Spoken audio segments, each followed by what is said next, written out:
Oh, what nice chunky bark you have. Do you have anything sweet for me? Oh, you shouldn't have.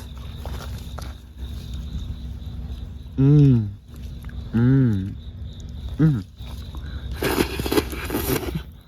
So delicious. Anything else? Oh, I have one of these. Oh. Oh.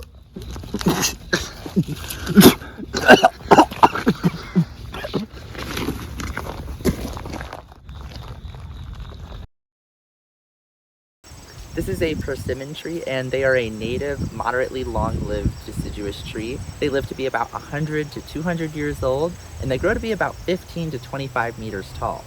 Now, they produce these lovely edible fruits that taste kind of like a dreamsicle. However, you do not want to eat them when they're not ripe. If you eat them when they're not ripe, then they'll completely dry out your mouth and it'll be very unpleasant. So you only want to eat them when they are ripe. And a lot of people will say that you can only harvest them after the first frost. But if you wait that long, then probably all the animals are going to beat you to them. So what you actually want to wait for is you want to wait for when the persimmons are orange, maybe slightly purplish, and wrinkly. If you see wrinkles, then it's probably good to eat.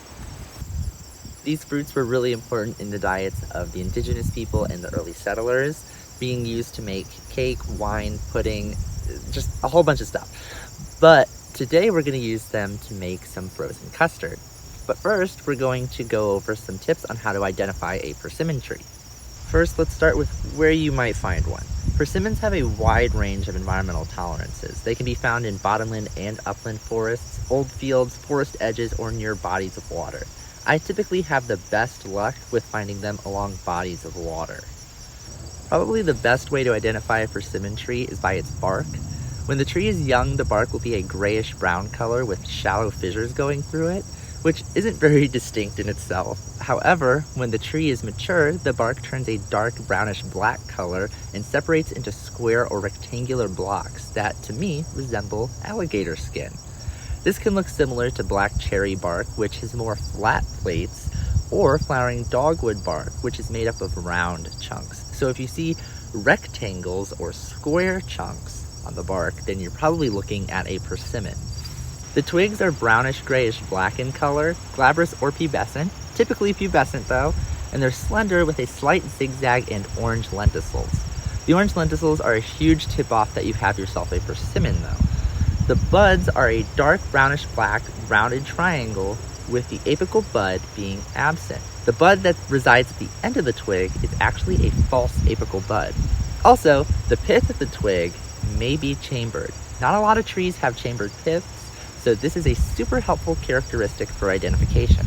Now, in the summertime, the leaves of the species can be kind of difficult to distinguish from others, but they are simple, alternate, dark green with a shiny upper surface and a paler undersurface. So look for that shiny upper surface and that paler undersurface. And they are elliptical with a pointed tip and a rounded base as well as an entire margin. And during the fall, these trees become really distinctive. So they have a yellowish purple color with black spots. Persimmon trees are either male or female, and they bloom May to June, and when they do, they produce solitary yellow to green bell-shaped flowers that sort of look like roses and are pollinated by insects. After pollination takes place, we get those orangish round berries that we are going to use for our frozen custard. These berries mature September through October and have 1 to 8 large flat seeds inside of them. So let's go ahead and collect some of our persimmons. All right, now that we have our persimmons, we can finally start trying to make our frozen custard. And here are my persimmons that I've collected. I froze them first because last time I tried to make this frozen custard, I still had sort of that sensation where your mouth gets kind of dried out by the persimmons. So part of the persimmons were still kind of unripe. So to try to ripen them up, I put them in the freezer just to give them a nice solid freeze. And then I'm gonna cook them first before adding them to the frozen custard. So let's get started. All right, here we have everything you're gonna need to make your persimmon frozen custard. And please excuse my slow cooker right here. But what we have here is we have 3/4 in a cup of granulated sugar. We have 4 egg yolks, a cup and a half of heavy whipping cream, a cup and a half of whole milk, half a teaspoon of salt, 1 tablespoon of vanilla extract, and then a bunch of persimmons, enough to make about a cup of persimmon pulp. So what we're gonna do now is we're gonna take a saucepan and we're gonna turn our heat to about medium, all right? And we're going to add our milk to our saucepan. And not spill it everywhere, oh my God. And we're also gonna add our salt. And we're gonna wait for this to warm up. We don't want it to boil, we just want it to get heated up. Now let's take our eggs and our sugar and mix them on together. And we wanna make sure that they're nice and well mixed. So let's go ahead and give them a nice stir.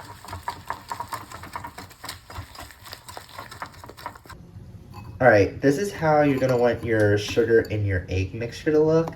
Everything's mixed pretty evenly. Now that we have our egg and sugar mixture all done, we're just gonna keep stirring our milk and salt mixture until we see some steam coming up off of it. I don't know if you guys can see that, but there's like some steam coming up off of our milk.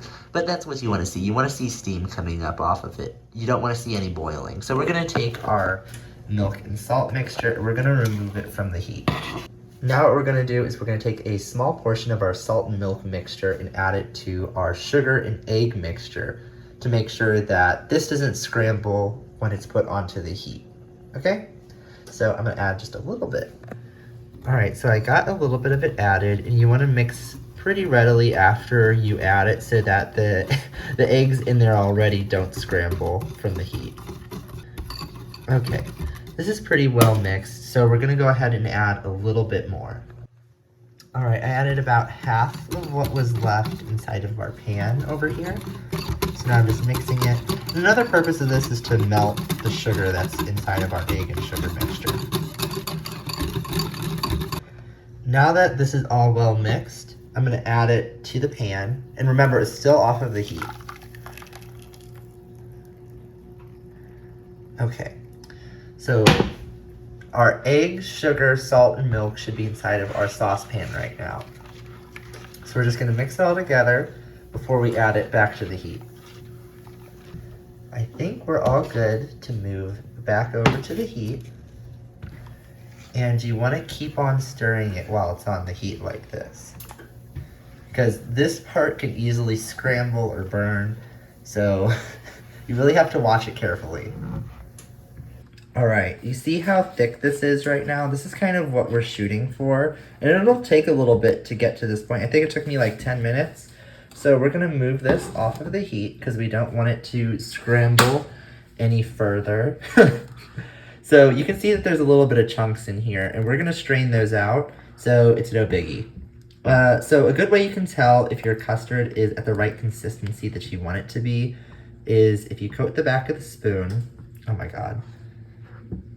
If you coat the back of the spoon and then you wipe your finger across the back of it and it stays in place like that. All right, so now we're gonna handle all those little chunks that are inside of our custard. So I've got this little strainer and a bowl, and so I'm just gonna strain that custard and catch all the little bits of egg that might have, just scrambled through it. And hopefully you have a bigger strainer at home. All right, now that we've got our strained base, we're gonna add our 1.5 cups of heavy whipping cream. And we're gonna add in our vanilla. And so now we're just gonna mix it all together. Now, if you wanted to stop right here, this would be a vanilla frozen custard base, but we're gonna add persimmons later on. So what we're gonna do is we're gonna cover this real quick. So we've got our aluminum foil covering our custard base. We're just gonna shove this in the fridge, and we're gonna want it to sit in here for about 3 hours at least. All right, while we're waiting for our custard base to set, what we're gonna do is we're gonna work on our persimmons. So I've got this saucepan set to medium heat again, and I'm gonna take our frozen persimmons and toss them in our saucepan. If you have fresh persimmons, then I guess you can just squish them up, but you might get that little drying of the mouth effect that I was telling you about earlier. So I froze these to try to avoid that. Now you're gonna add a little bit of water because I want to try to make like a little persimmon sauce here. I'm just gonna cover them up and let them boil for a little bit. All right, it's been a couple minutes, so let's just check up on them. And it looks like they're boiling pretty nicely. Just still need a little bit longer. All right, now I'm just going in and I'm just squishing all the persimmons. Squish, squish, squish, squish, squish, squish, squish, squish, squish, squish, squish, squish. Oh, not squishing those. Squish, squish, squish, squish, squish, squish, squish, squish, squish, squish, squish, squish, squish, squish, squish, squish, squish, squish, squish. This is about the consistency I'm looking for. So I'm gonna go ahead and move this off the heat and wait for this to cool down a little bit. All right, now that this is cooled, we're gonna go ahead and put this through a cheesecloth. All right, so I've got my cheesecloth here and I've got a little bowl. So I'm just gonna lay my cheesecloth down. And let me see if I can't get you a little bit of a better view. Okay, so now I'm just gonna dump all of my persimmon pulp in here.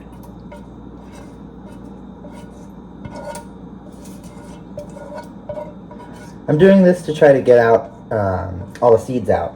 All right. Now we're gonna go ahead, it's all in there. We're gonna squeeze it.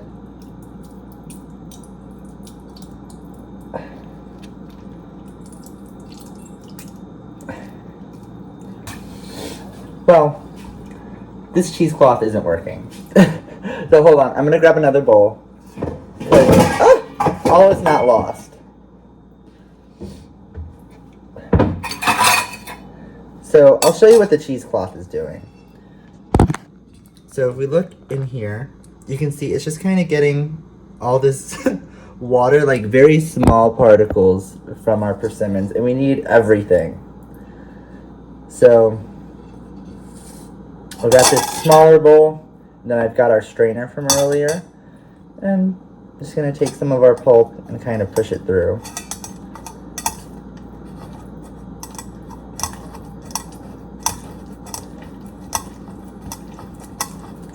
It's a very slow, tedious process, but it works. It is getting us the persimmon pulp.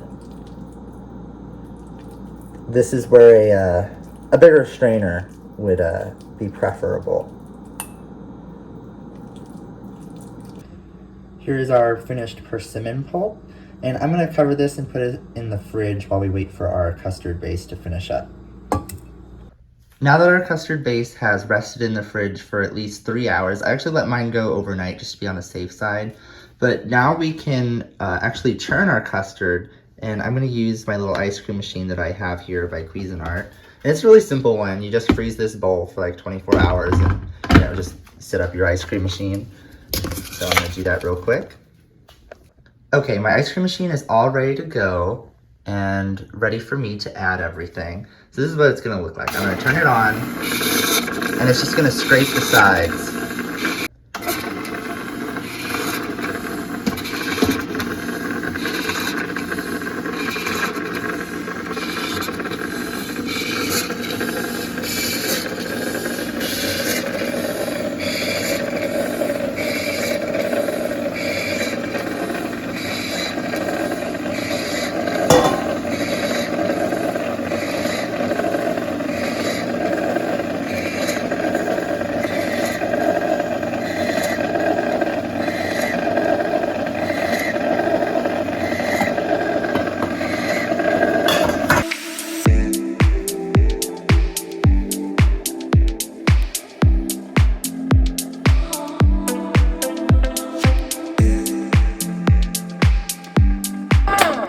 Alright, as you can see, we're almost right at the top of our ice cream machine, so I'm stopping our custard making. And this is a really good point to stop and transfer it to a bowl, so I'm going to do that real quick. Okay, I've got it all transferred to a bowl, and when you're at this soft serve consistency, that's when you transfer it to the bowl. And now we're gonna cover again with foil, and it's gonna rest inside of the freezer again for another couple of hours, like about another 2 to 3 hours, because we want it to harden back up and get to that nice frozen custard consistency. So we're just gonna sit in here and check back in on it in a couple of hours. All right, here is the moment of truth. Our frozen custard should be all finished. I've got a bowl and I've got our frozen custard. So I'm gonna remove the foil.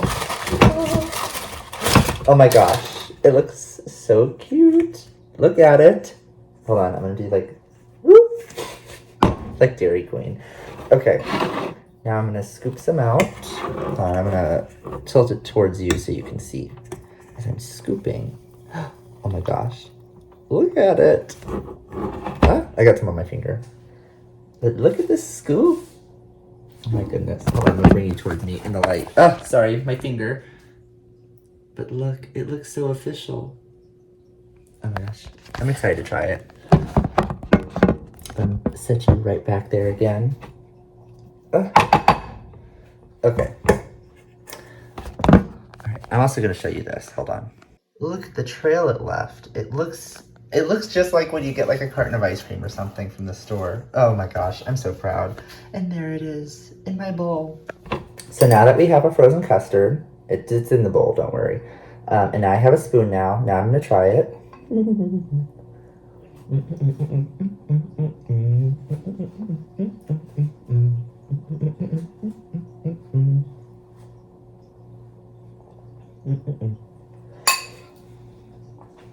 I probably could have put a little bit more persimmon in there, but overall, I think it's really good.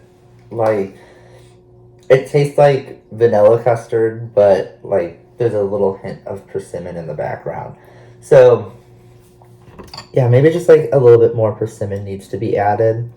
But I don't taste any of that drying of the mouth sensation or feel any of that drying of the mouth sensation that happened the first time.